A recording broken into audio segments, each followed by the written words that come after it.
जमशेदपुर की रितु कुमारी आपको याद ही होगी, लेकिन एक बार फिर से बता दें कि जमशेदपुर में रहने वाली रितु कुमारी 9वीं क्लास की छात्रा थी, जो कि परीक्षा के दौरान चीट के शक के कारण उसे भरे क्लास में निर्वस्त कर दिया गया था, जिसका अपमान वो सहन नहीं कर पाई और घर जाकर मिट्टी जलाकर खुद आग लगा लिया और उसका इलाज चल रहा था। 6 दिन से वे मौत और जिंदगी के बीच लड़ रहे थे और अस्पताल में उसने आखिरी सांस ली। इसके विरोध में आज झारखंड के लोग न्याय दिलाने की मांग को लेकर आज राजभवन के समक्ष 1 दिवसीय धरना दे रहे हैं। तुमसे जानेंगे क्या कुछ मांगे हैं इनकी।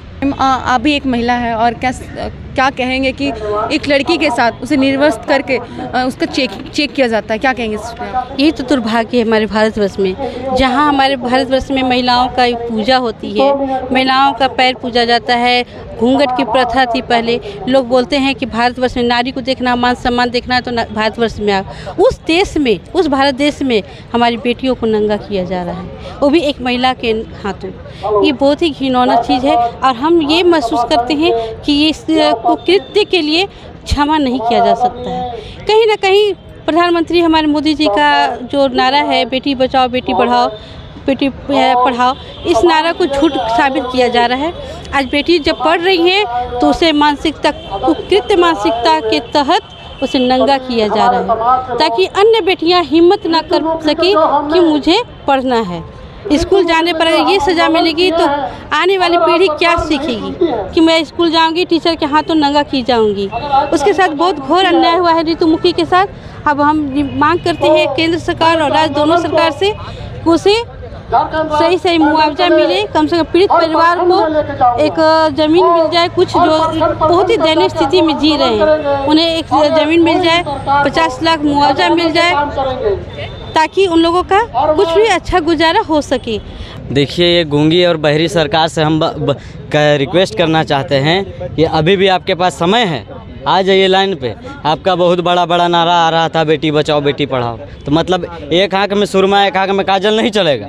अगर यही कोई अन्य समाज रहती, चाहे अन्य समाज के लोग रहते, खास करके विशेष समुदाय के रहते, तो सरकार उनके द्वार पे चली जाती, उनके द्वार घुस के बैठ के इसमें मतलब एक साथ बैठ के उनके मतलब वार्तालाप होता। और यही हो गया हमारा समाज।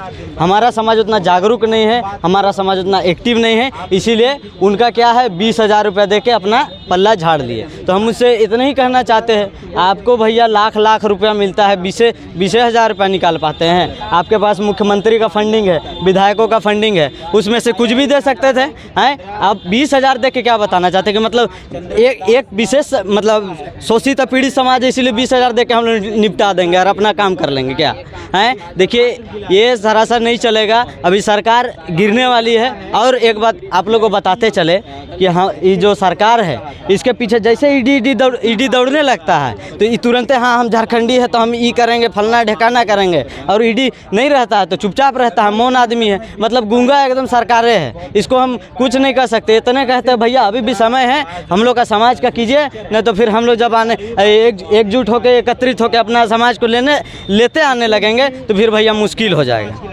मुख्यमंत्री है आप, आपका काम है न्याय करना, आपका काम है वो लोग को स्मृत करना। और आपका सवाल था कि उनको क्या चाहिए। देखिए, उनसे हम इतना रिक्वेस्ट करते हैं कि उनके घर को, बहुत गरीब घर से आते हैं, उनको नौकरी दिया जाए और उनको ज़मीन दिया जाए, पक्का मकान दिया जाए, ताकि उनका और भरण पोषण हो सके। 9th वर्ग की छात्रा थी, किसी तरह उसकी माँ, उसका बाप भी नहीं था, उसके बाद भी उसकी माँ ने हाड़ तोड़ मेहनत करके पढ़ा रही थी अपने 4 बच्चों को।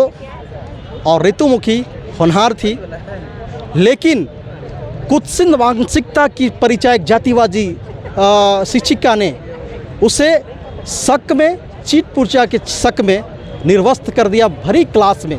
वहाँ 50 स्टूडेंट थी वहाँ पर मौजूद।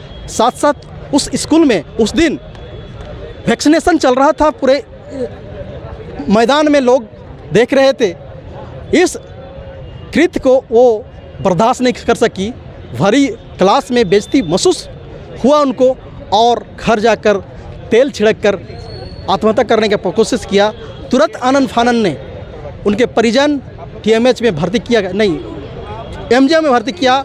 उसके बाद जब प्रेशर और दबाव बढ़ा तब फिर TMH में शिक्षा विभाग की ओर से किया गया, लेकिन अंततः 80% जल चुकी थी और वह 6 दिन के बाद 20 तारीख को मर गई। मरने के बाद शासन प्रशासन के साथ जो होना चाहिए, मानवता होनी चाहिए और संवेदना होनी चाहिए सरकार की ओर से, लेकिन नहीं हुआ।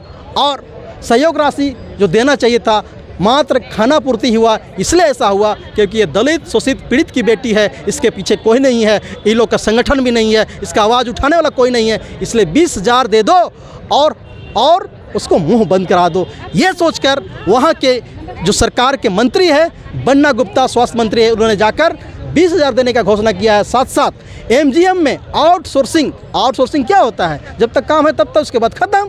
तो ये देकर एक तरह से पूरा एससी समाज को तमच्चा मारने का काम किया। अपने पीड़िता को न्याय दिलाने की मांग को लेकर ये आज एक दिवसीय धरना दे रहे हैं और इनका कहना है कि पीड़िता को 20,000 रुपए दे के ठगने का काम किया गया है और इनका मांग है कि परिजन को 50 लाख रुपया दिया जाए। ऐसे तमाम खबर के लिए बने रहे हमारे साथ। हमारे टीम पर धन्यवाद। परदेसी घर आंगन बुलाए, छठी मैया रास्ता निहारे, फलवा से बहंग सजाए, परदेसी तेरा घर बुलाए। डफकॉन परिवार की तरफ से आप सबको छठ पूजा की हार्दिक शुभकामनाएं। डफकॉन, the only seal for tough construction।